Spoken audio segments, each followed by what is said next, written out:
Hey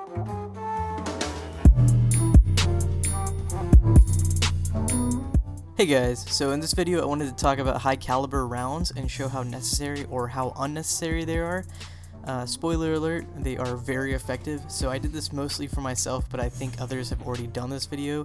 Hopefully mine is still informative for some people. So let's get started. First off, here we have a clever dragon with no high caliber rounds.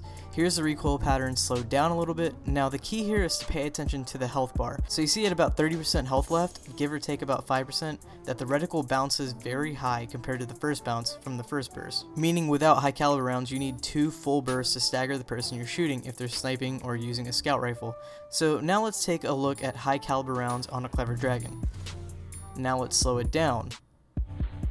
As you can see, within 1 burst we have reached the same stagger that we reached with 2 bursts without high caliber rounds, meaning we've been staggered by the high caliber round pulse rifle while we probably still have somewhere around 67% of our health. Technically and potentially unscientifically speaking, we might have actually staggered more from the 1 burst of high caliber rounds, but it's hard to tell with a smaller sample size like this, so that's why it's more of just a guess.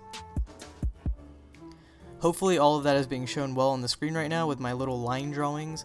Pretty much all this means is that 1 high caliber rounds burst is the same as 2 non-high caliber round bursts, or it's even better potentially.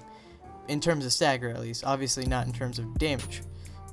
That's a big difference in a gunfight. If they have a sniper or even just a normal primary, you will win more gunfights even if you're equally matched in terms of skill if the other person doesn't have high caliber rounds on their gun. Now let's try testing another Rise of Iron favorite, the blind perdition, which also has high caliber rounds built in.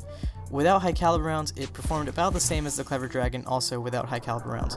With high caliber rounds, you guessed it, it was about the same as the clever dragon with high caliber rounds.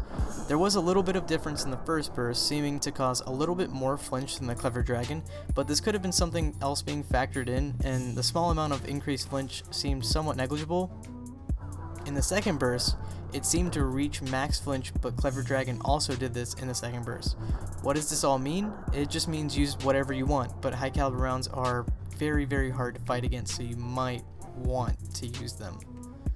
One other thing to note though, if you go back and watch the recoil patterns, you'll notice that flinch caused by high caliber rounds is straight up, instead of swaying to the right or to the left like non-high caliber rounds. I don't really have any more info on that, but I assume that means your one shot of trying to snipe someone using high caliber rounds on you is after the first burst. After that, things get bad because your reticle won't be recentered by the time that gunfight ends, and you probably won't come out on top.